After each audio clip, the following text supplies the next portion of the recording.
अफगानिस्तान में भारत के master stroke से मचा हड़कंप। चीन और पाकिस्तान देखते ही रह गए। भारत ने कर दिया बड़ा खेल। काबुल में भारत के बढ़ते कदम से दुश्मन हो गए हैं सन्न। अब काबुल में पूरे होंगे भारत के सभी अधूरे प्रोजेक्ट। चीन पाकिस्तान की नहीं चलेगी अब कोई मनमानी। मोदी की चाल ने दुश्मनों का बना दिया तगड़ा ताबीज।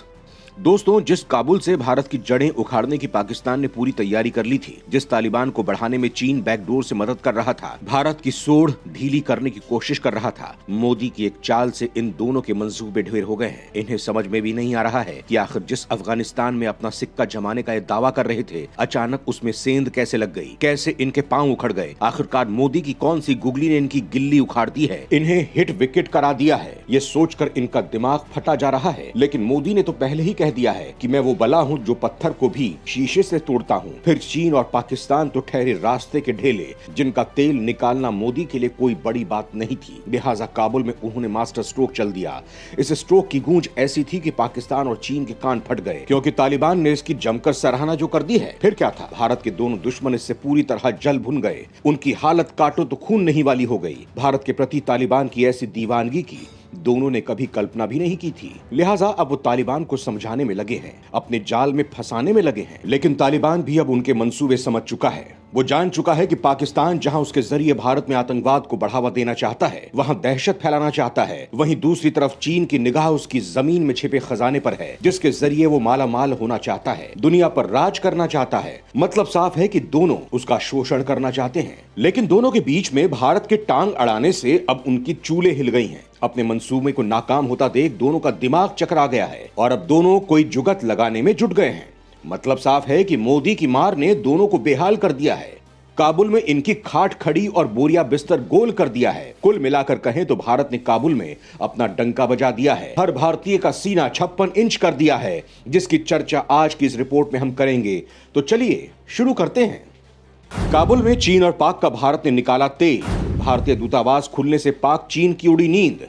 दोस्तों, काबुल में भारतीय दूतावास के ऑपरेशन होने से तालिबान बहुत खुश है। तालिबानी विदेश मंत्रालय ने भारत के इस कदम का तहे दिल से स्वागत किया है। तालिबान के विदेश मंत्रालय के प्रवक्ता अब्दुल कहर बल्खी ने अफगानिस्तान में राजनयिक प्रतिनिधित्व बढ़ाने के लिए भारत की जमकर तारीफ की। तालिबानी विदेश मंत्रालय के प्रवक्ता अब्दुल कहर बल्खी ने सिलसिलेवार ट्वीट में कहा कि इस्लामिक अमीरात काबुल में राजनयिक प्रतिनिधित्व को अपग्रेड करने के भारत के कदम का स्वागत करता है। उन्होंने भारत को आश्वस्त करते हुए कहा कि हम भारतीय दूतावास की सुरक्षा सुनिश्चित करने के अलावा राजनयिकों के अधिकारों पर पूरा ध्यान देंगे और प्रयासों में अच्छा सहयोग करेंगे। बल्खी ने यह भी कहा कि अफगान सरकार को उम्मीद है कि राजनयिक प्रतिनिधित्व को अपग्रेड करने और राजनयिकों को भेजने से अफगान भारत संबंध मजबूत होंगे, जिससे भारत की अधूरी परियोजनाओं को पूरा किया जा सकेगा। इसके अलावा नई महत्वपूर्ण परियोजनाओं की शुरुआत होगी। दोस्तों, हालांकि अभी तक ये पुष्टि नहीं हो सकी है कि काबुल में भारतीय दूतावास पूरी क्षमता के साथ खुला है या नहीं। द हिंदू की रिपोर्ट के मुताबिक भारत जल्द ही काबुल में अपना दूतावास पूरी क्षमता के साथ खोल सकता है। जून में सिर्फ एक तकनीकी टीम को ही तैनात किया गया था, जिसका काम व्यापार और व्यापार के अवसरों और भोजन और चिकित्सा सहायता के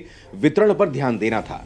दोस्तों, आपको बता दूं कि भारत ने अगस्त 2021 को अफगानिस्तान पर तालिबान के कब्जे के बाद अपने राजनयिकों को वापस बुला लिया था, जिसके बाद 23 जून 2022 को भारतीय अधिकारियों की एक छोटी टीम को काबुल में दूतावास की जांच करने के लिए भेजा गया था। उसके बाद से ही अफगानिस्तान में भारतीय अधिकारियों की संख्या लगातार बढ़ रही है। वर्तमान में भारतीय दूतावास में 60 से 70 अधिकारी और कर्मचारी काम कर रहे हैं। इनमें 5 से 7 अधिकारी शामिल हैं, जिनमें एक डायरेक्टर स्तर का IFS अधिकारी मिशन के उप प्रमुख के रूप में कार्य कर रहा है। हालांकि विदेश मंत्री एस जयशंकर भी कह चुके हैं कि भारत जल्द ही अफगानिस्तान में अपने अधिकारियों और राजनयिकों की तादाद बढ़ाने वाला है। दोस्तों, भारतीय दूतावास को खोलने के बावजूद अभी तक वीजा सैंक्शन को बंद रखा गया है। सिर्फ ई वीजा मार्ग के माध्यम से अफगानिस्तान के नागरिकों को सीमित संख्या के वीजा जारी किए गए हैं, जिसमें सैकड़ों छात्र और भारत में इलाज की आशा लिए हुए मरीज काफी निराश हैं। अफगान नागरिकों के भारत आने के लिए अफगानिस्तान की एरियाना एयरलाइंस जल्द ही काबुल से दिल्ली के बीच फ्लाइट सर्विस शुरू करने वाली है। कामा एयर पहले ही भारत अफगानिस्तान के बीच एयर सर्विस उपलब्ध करवा रही है, लेकिन फ्लाइट सीमित रहने और वीजा जारी न होने के कारण यात्रियों की संख्या में काफी कमी देखी गई है। पिछले साल अफगानिस्तान से भारतीय राजनयिकों की वापसी के बाद तालिबान ने भारतीय दूतावासों और मिशन की सुरक्षा की थी। जब जून में भारत की तकनीकी टीम पहुंची तो उसे दूतावास में हर चीज व्यवस्थित मिली।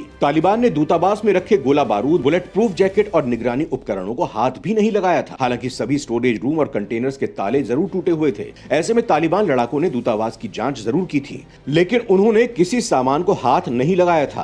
दोस्तों, दरअसल तालिबान भी जानता है कि बिना भारत की मदद के वो अफगानिस्तान में अपनी सरकार को सही से चला नहीं सकता। यही कारण है कि तालिबान ने भारतीय दूतावास को रत्ती भर भी नुकसान नहीं पहुंचाया है। इस साल 23 जून को भारतीय अधिकारियों की एक छोटी टीम ने दूतावास में सब कुछ बरकरार पाया। तालिबान ने सुनिश्चित किया कि भारतीय दूतावास में रखे गोला बारूद और निगरानी उपकरणों समेत सुरक्षा उपकरणों को कोई नुकसान ना हो। दोस्तों, काबुल में भारत का सिक्का जमाने में मोदी के सिपहसालार डोभाल ने खास भूमिका निभाई थी, जिसके बाद वहां से चीन और पाकिस्तान के पैर उखड़ गए। इसके लिए उन्होंने धीरे धीरे करके एक एक चाल चली। दोस्तों, दरअसल भारत के राष्ट्रीय सुरक्षा सलाहकार अजीत डोभाल ने आतंकवाद और आतंकवादी समूहों का मुकाबला करने में अफगानिस्तान की मदद करने और उसकी क्षमता बढ़ाने का आह्वान दुनिया के सभी देशों से किया था। डोभाल ने ताजिकिस्तान की राजधानी दुशांबे में अफगानिस्तान पर चौथे क्षेत्रीय सुरक्षा संवाद में कहा था कि आतंकवाद और आतंकवादी समूह क्षेत्रीय सुरक्षा तथा शांति के लिए बड़ा खतरा है, इसलिए सभी देशों को इसका मुकाबला करने के लिए अफगानिस्तान की मदद करनी चाहिए। उन्होंने कहा कि अफगानिस्तान के लोगों के साथ सदियों से भारत के विशेष संबंध रहे हैं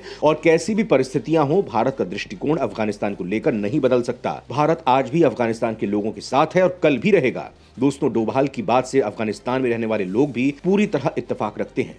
एक सर्वे के मुताबिक ज्यादातर अफगानी लोगों का मानना था कि भारत उनका सच्चा दोस्त है, इसीलिए तालिबान सरकार को भारत के साथ संबंध मजबूत करने चाहिए। दोस्तों, यहाँ ये जानना जरूरी है कि जब अफगानिस्तान में चुनी हुई सरकार चली गई, तब भी भारत ने मानवता के लिहाज से अफगानिस्तान को राशन, दवाएं और जरूरी सामान मुहैया कराए। कोरोना से लोगों को सुरक्षित रखने के लिए टीके मुहैया करवाए। हालांकि भारत के इस कदम पर पाकिस्तान ने हमेशा बंदिशें लगानी चाहिए, लेकिन वो कभी भी अपने नापाक मंसूबे में कामयाब नहीं हो सका, क्योंकि मोदी की चाल का उसके पास कोई तोड़ नहीं होता है। लिहाजा वो अपने ही बनाए जाल में फंस जाता है। वहीं अगर बात चीन की करें तो अफगानिस्तान में सरकार बनते ही उसने अपने पैर फैलाने शुरू कर दिए हैं, क्योंकि उसकी नजर अफगानिस्तान के बेशुमार और बेशकीमती खजानों पर थी। इसीलिए उसने BRI प्रोजेक्ट को भी काबुल से जोड़ने की तैयारी कर रखी है, जिससे कि वो अफगानिस्तान में खनन के बाद इन चीजों को सीधे चीन पहुंचा सके। लेकिन वो जानता है कि भारत के रहते वो अपने मंसूबे में कभी कामयाब नहीं होगा। लिहाजा वो तालिबानी सरकार को पाकिस्तान के साथ मिलकर भारत के खिलाफ भड़का रहा है। लेकिन तालिबान भी चीन की धूर्तता को समझ गया है,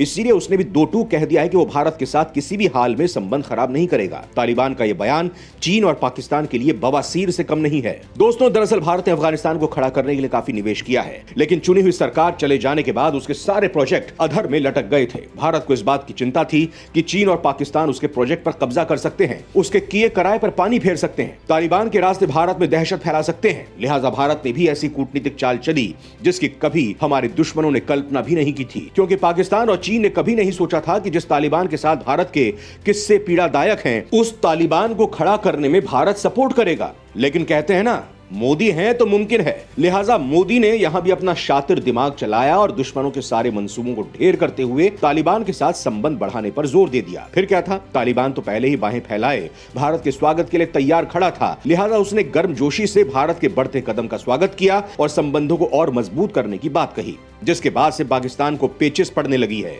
और चीन को बुखार आने लगा है। लेकिन मोदी ने भी कह दिया है कि ये बस एक शुरुआत है और अभी तो पार्टी शुरू हुई। जय हिंद, जय भारत।